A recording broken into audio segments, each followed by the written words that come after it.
नमस्कार साथियों, स्वागत है आप सभी का आपके अपने यूट्यूब चैनल सरकारी भारत में। दोस्तों, आज की इस वीडियो के अंदर हम बात करने वाले हैं एयरफोर्स XY ग्रुप की भर्ती के बारे में। तो एयरफोर्स XY ग्रुप की भर्ती का जो पेपर है वो चल रहा है। आज है 13 जुलाई, सेकंड शिफ्ट का पेपर है और इसमें मैथ के क्वेश्चन, जीके, इंग्लिश, फिजिक्स और रीजनिंग के क्वेश्चंस पूछे गए हैं।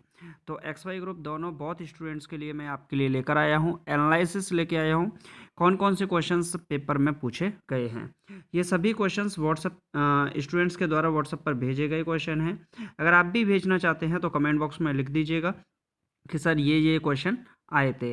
एक दो क्वेश्चन ऊपर नीचे हो सकता है क्योंकि मेमोरी बेस्ड क्वेश्चन है। स्टूडेंट्स ने जो क्वेश्चंस हूबहू उन्होंने जो पेपर दिया था वही क्वेश्चन पेपर भेजा है। तो बिल्कुल 99% आपका पेपर बिल्कुल रियल है। ओके, तो एयरफोर्स की तैयारी करने वाले सभी स्टूडेंट ध्यान दें एक बार कि अगर आप एयरफोर्स XY ग्रुप की तैयारी कर रहे हैं या फिर SSR नेवी की तैयारी कर रहे हैं या फिर आप लोग NDA की तैयारी कर रहे हैं, कोस्ट गार्ड की तैयारी कर रहे हैं, तो आप लोग डिफेंस की तैयारी करने हैं, कहने का मतलब डिफेंस के एग्ज़ाम की। और तो आप लोग चैनल को सब्सक्राइब यार करना बिल्कुल मत भूलिएगा। चैनल को सब्सक्राइब जरूर कीजिएगा क्योंकि इससे रिलेटेड डिफेंस से रिलेटेड कोई भी क्लास अपडेट सब कुछ PDF वगैरह सब कुछ फ्री में प्रोवाइड करवाया जाता है इस चैनल पर। तो आप लोग चैनल को सब्सक्राइब जरूर कर दीजिएगा और आपको जो जो क्वेश्चन याद हैं उन क्वेश्चंस को कमेंट बॉक्स में भी लिख दीजिएगा। ओके, तो पेपर के लेवल की बात करें तो पेपर का लेवल आसान आ रहा है, लेकिन मैथ के कुछ क्वेश्चन जो टेक्निकल मैथ है एक्स ग्रुप का उसमें 4 से 5 क्वेश्चन ऐसे आ रहे हैं जो कि आसान तो हैं लेकिन कैलकुलेटिव आ रहे हैं। ओके, वैसे इंग्लिश का बात की जाए तो English easy to moderate level की ही आ रही है। तो चलिए फ्रेंड्स, सबसे पहले पेपर देख लेते हैं किस टाइप का आया है। तो दोस्तों, अब आ चुका हूँ मैं। सबसे पहला क्वेश्चन आप लोग देखिए, आइडेंटिफाई द करेक्ट प्रपोजिशन। देखिए सेंटेंस इसी टाइप का था और इस पर बेस्ड क्वेश्चन था। तो आपसे पूछा गया है करेक्ट प्रपोजिशन बनने के लिए the thunder was accompanied a heavy rain. तो इसके प्रपोजिशंस थे from, by, up and throw.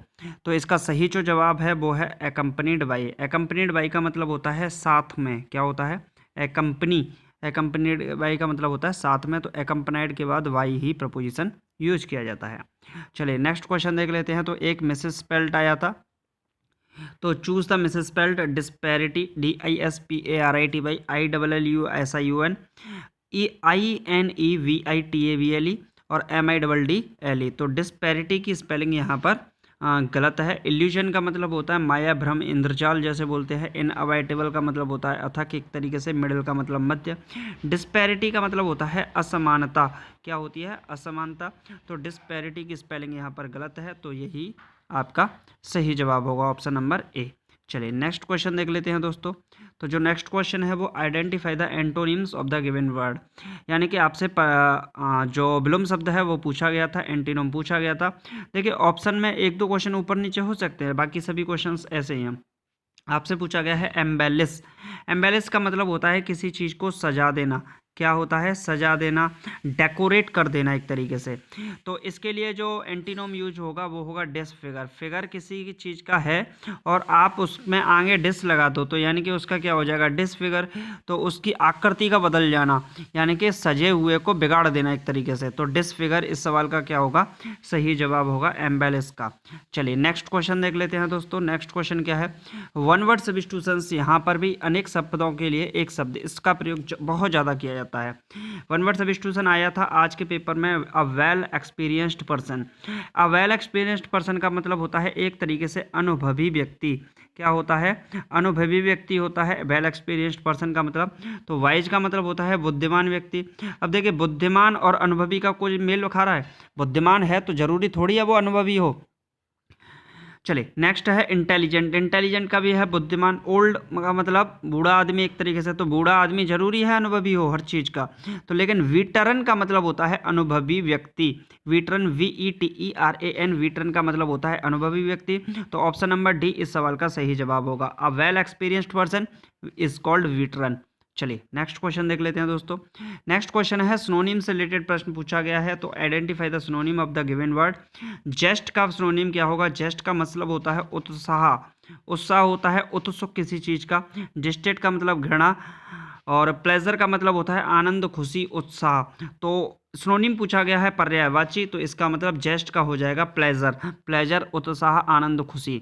चलिए तो ऑप्शन नंबर ए इस सवाल का सही जवाब होगा। चलिए नेक्स्ट क्वेश्चन देख लेते हैं। तो नेक्स्ट क्वेश्चन जो पूछा गया है वो क्वेश्चन है form an adjective of the given word, यानी कि आपसे एडजेक्टिव पूछा गया है। मैंने कई बार बोला है आपसे वर्ब बनाने के लिए, जीरेंड बनाने के लिए, एडजेक्टिव बनाने के लिए, नाउन के लिए, इनसे रिलेटेड क्वेश्चन आपसे पूछता है। एक फिल इन द ब्लैंक के रूप में भी पूछ लेता है। तो गोल्ड का जो एडजेक्टिव होगा वो क्या होगा? द गोल्ड, तो ये तो होगा नहीं। गोल्डर, ये तो गलत ही है बिल्कुल वर्ड ही। गोल्डेस्ट, ये तो सुपरलेटिव डिग्री है। तो बचा क्या? Golden, GOLDEN। Option number C इस सवाल का सही जवाब होगा। गोल्ड का एडजेक्टिव विशेषण क्या होगा? गोल्डन होगा। चलिए नेक्स्ट क्वेश्चन देख लेते हैं दोस्तों। नेक्स्ट क्वेश्चन क्या है? चेंज द वॉइस, यानी कि एक्टिव पैसिव से भी यहाँ पर क्वेश्चन देखने को मिले हैं। तो ये तो क्वेश्चन नंबर गलत डाल दिया है। चलिए, it is time to buy books, फिर इसके बाद दे रखा है इट इज़ टाइम, फिर इसके बाद दे रखा है आपको पैसिव वॉइस में चेंज करना है। तो it is time to buy books, it is time for the books to be bought. क्या होगा? For the books to be bought. Buy का जो थर्ड फॉर्म है वो क्या हो जाएगा? बॉट हो जाएगा। और इट इज़ टाइम के बाद फिर हम फॉर का यूज़ करते हैं।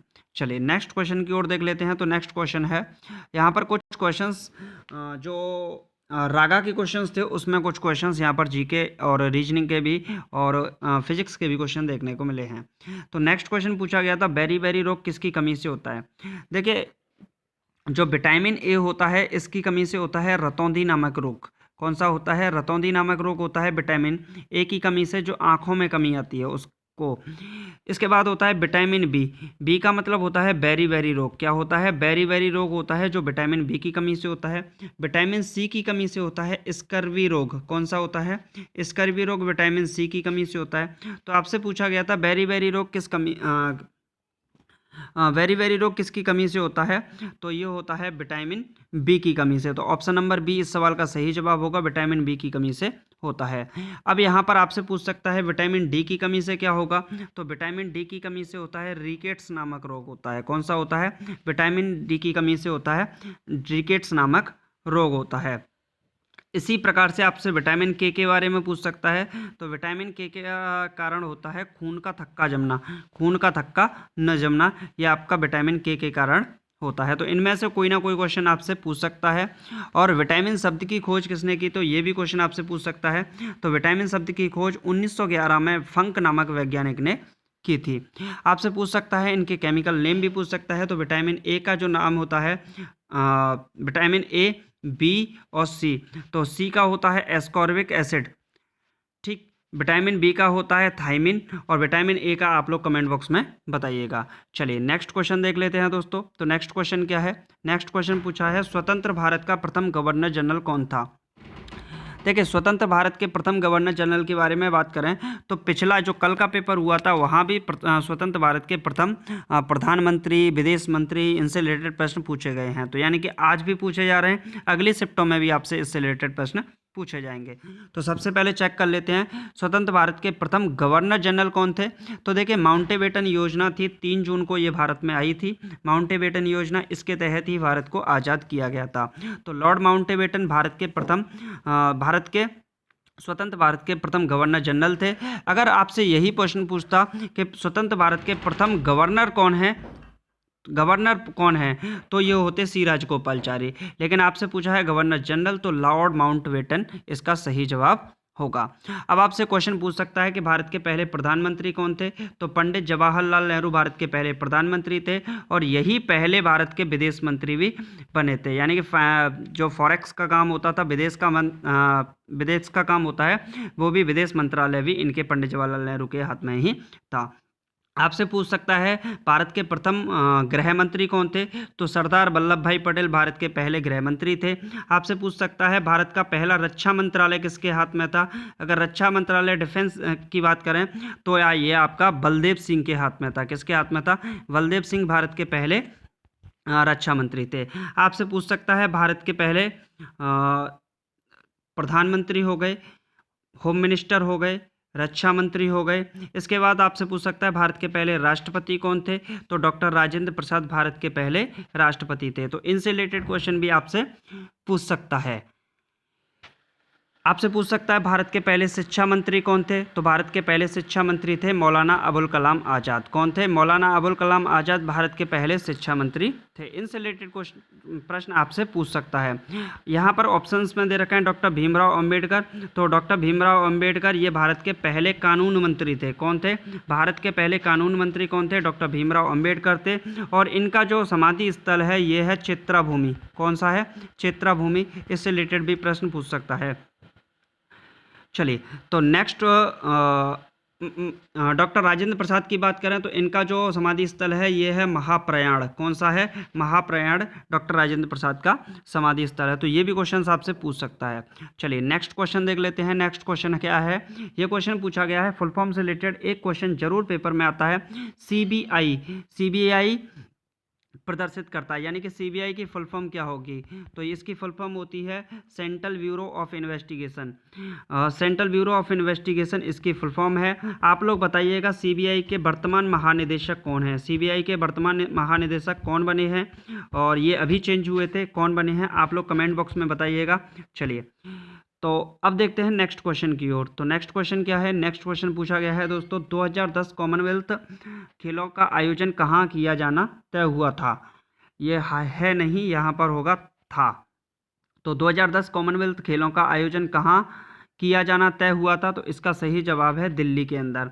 आपसे पूछ सकता है इस बार जो 2021 का ओलंपिक हो रहा है वो कहाँ पर हो रहा है? तो ये हो रहा है टोक्यो जापान के अंदर हो रहा है। कहाँ पर हो रहा है? टोक्यो जापान के अंदर हो रहा है। और आपसे पूछ सकता है चौथा खेलो इंडिया जो गेम्स हैं वो कहाँ पर होंगे? तो ये होंगे पंचकुला हरियाणा के अंदर। कहाँ पर होंगे?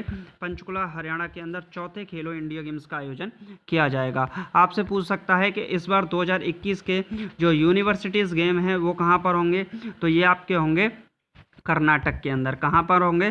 कर्नाटक के अंदर होंगे जो 2021 के यूनिवर्सिटी गेम्स हैं। तो इनमें से कोई ना कोई क्वेश्चन पूछ सकता है आपसे, जरूर इसमें से कोई ना कोई क्वेश्चन आता ही रहता है। चलिए, तो ऑप्शन में दे रखा है सिडनी। सिडनी में बताइएगा कौन सा स्टेडियम है? आप लोग ये कमेंट बॉक्स में लिखिएगा। चलिए नेक्स्ट क्वेश्चन देख लेते हैं। तो नेक्स्ट क्वेश्चन है ये रीजनिंग का मैथ का ही क्वेश्चन है। रेशियो एंड प्रोपोर्शन से रिलेटेड प्रश्न पूछा ही जाता है। तो ए अनुपात बी दे रखा है 2:3, बी अनुपात सी है 4:5, सी अनुपात ए किसके बराबर होगा? तो आप लोग इसका कुछ नहीं करिए, ए अनुपात बी अनुपात सी, तो 2:3 और ये क्या होगा 4:5। तो 3 को आगे बढ़ाइए, इधर 4 को आगे बढ़ाइए, तो ये मल्टीप्लाई करेंगे तो 4 दूनी 8, 4 तिया 12 और 5 तिया 15। सी अनुपात ए पूछ रहा है, यानी कि सी पहले 15 और ए बाद में। ए कितना है? 8। तो 15:8 इस सवाल का सही जवाब होगा। तो ऑप्शन नंबर ए इस सवाल का सही जवाब हुआ। चलिए नेक्स्ट क्वेश्चन की ओर देखते हैं। तो नेक्स्ट क्वेश्चन क्या पूछा गया है? क्वेश्चन आया है दो संख्याओं का गुणनफल 20,535 है, यदि उनका मासा पा 37 है तो लासा पा कितना होगा? देखिए दो संख्या है पी और क्यू, दोनों का गुणनफल क्या है? गुणनफल एलसीएम मल्टीपल एचसीएफ के बराबर होता है। तो दोनों संख्याओं का जो गुणनफल है वो है 20,535। कितना है? 20,535। लासा निकालना है और मासापा है 37। तो 37 का हम भाग लगा देंगे 20,535 में, तो ये कितना आएगा? तो ये आएगा 555 के बराबर। कितना आएगा? 555 के बराबर। चलिए नेक्स्ट क्वेश्चन देख लेते हैं। तो नेक्स्ट क्वेश्चन क्या है? इसको आपको सरल करना है। देखिए क्वेश्चन नंबर नहीं है, ये गलत छपा है। देखिए निम्न को सरल कीजिए, सिंप्लीफाई द फॉलोइंग। तो ये आपका क्वेश्चन बहुत आसान पूछ लिया। 171 डिवाइडेड बाई 9 3 मल्टीप्लाई बाई 9। तो सबसे पहले बोर्ड मास में क्या सिखाया जाता है? सबसे पहले डिवाइड दो। तो 19 का 171 में डिवाइड देंगे तो 9 बचेगा। 9 का मल्टीपल 9 से करेंगे तो कितना बनेगा? 81। और 81 इस सवाल का सही जवाब होगा। चलिए नेक्स्ट क्वेश्चन की ओर देख लेते हैं। तो रीजनिंग का एक और क्वेश्चन है, यहाँ पर मिसिंग टर्म आपको पता लगाना है। इस सीरीज का मिसिंग टर्म क्या होगा? तो विलुप्त संख्या ज्ञात कीजिए। तो 1 8 27 64। 1 का क्यूब क्या होता है? 1 होता है। 2 का क्यूब कितना होता है? 8 होता है। 3 का क्यूब कितना होता है? 27 और 4 का क्यूब 64। तो 5 का क्यूब होगा 125। तो ऑप्शन नंबर सी इस सवाल का सही जवाब होगा। चलिए नेक्स्ट क्वेश्चन देख लेते हैं। तो ये क्वेश्चन नंबर गलत छप गए हैं। तो क्वेश्चन नंबर है यदि डॉली को 68 तो बॉली को कितना होगा? देखिए डॉली को कितना लिखा जाता है? DOLL बाई डॉली को लिखा जाता है 68। अगर डी की बात करें तो डी 4 पर आता है, ओ की बात करें तो ओ 15 पर आता है, एल की बात करें तो 12, एल 12 और 22 कितने बाई कितने पर आता है? 25 पर आता है। अगर सबको जोड़ते हैं तो 5 और 2 7 और हाँ 2 9, 9 और 5 14 और 4 18, तो ये 18 होगा और ये 6 यानी कि 68, यानी कि इन सभी टर्म के अंकगणितीय योगों का योग बीजगणितीय योग कितना होगा, 68 के बराबर होगा। तो ऐसे ही हमें बॉली निकालना है। तो बाकी टर्म तो क्लियर हैं, लेकिन सिर्फ डी की जगह पे क्या हो गया, बी हो गया, तो 2 कम कर दो यानी कितना बनेगा, 66 बन जाएगा। कितना बन जाएगा, 66। तो इस सवाल का सही जवाब होगा 66। चलिए नेक्स्ट क्वेश्चन, यहाँ पर बोर्ड मास से रिलेटेड एक और प्रश्न पूछा गया है। निम्न में से किन्हीं दो चिन्हों को आपस में बदलने से समीकरण सही हो जाएगा। Which one of the following interchange in sign would make the given equation correct. देखिए अगर आपका किसी भी इस प्रकार का सवाल आता है तो आप लास्ट से ही चेक कीजिएगा, क्योंकि अगर लास्ट से चेक करते हैं तो क्योंकि इस प्रकार के सवालों को सभी लोग शुरू से चेक करेंगे, लेकिन आप लास्ट से ही चेक कीजिएगा क्योंकि इनके आंसर लास्ट में दे रखे होते हैं। तो इसमें किसको चेंज करना है, प्लस और माइनस को चेंज करना है लास्ट डी के हिसाब से। तो 3 माइनस को तो क्या करना है, मल्टीप्लाई करना है 9, और मल्टीप्लाई को माइनस करना है 27 प्लस 9 डिवाइडेड बाई 3। तो ये इक्वेशन के बराबर होना चाहिए। तो ये कितना होगा, 9 3 27, 27 से गया 27 कट गया, तो यहाँ पर बचा 9 डिवाइडेड बाई 3। तो 9 में 3 3 जा 9, तो ये 3 के इक्वल आ गया। तो ऑप्शन नंबर डी ही इस सवाल का सही जवाब हो गया। चलिए तो दोस्तों आज की वीडियो में सिर्फ इतने ही। जो क्वेश्चंस आपके एग्जामिनेशन में पूछे गए हैं स्टूडेंट्स के द्वारा भेजे गए क्वेश्चन हैं, और 99% यही क्वेश्चन इसी टाइप से पूछे गए थे। देखिए लिखने में ऊपर नीचे हो सकता है, लेकिन क्वेश्चंस का पैटर्न यही था। ओके अगर आपको कोई क्वेश्चन याद है कि ये क्वेश्चन और आया था, ये क्वेश्चन नहीं बताया, तो आप कमेंट बॉक्स में लिख दीजिएगा। नेक्स्ट वीडियो के अंदर हम उनको भी डिस्कस कर लेंगे। अगर आप डिफेंस की तैयारी कर रहे हैं तो चैनल को सब्सक्राइब यार करना बिल्कुल मत भूलिएगा। चैनल को सब्सक्राइब करके वीडियो को ज़्यादा से ज़्यादा लोगों के साथ शेयर जरूर कीजिएगा। तो चलिए फ्रेंड्स, मिलते हैं नेक्स्ट वीडियो में। Thank you for watching this video. जय हिंद, जय भारत, take care, bye bye, love you all.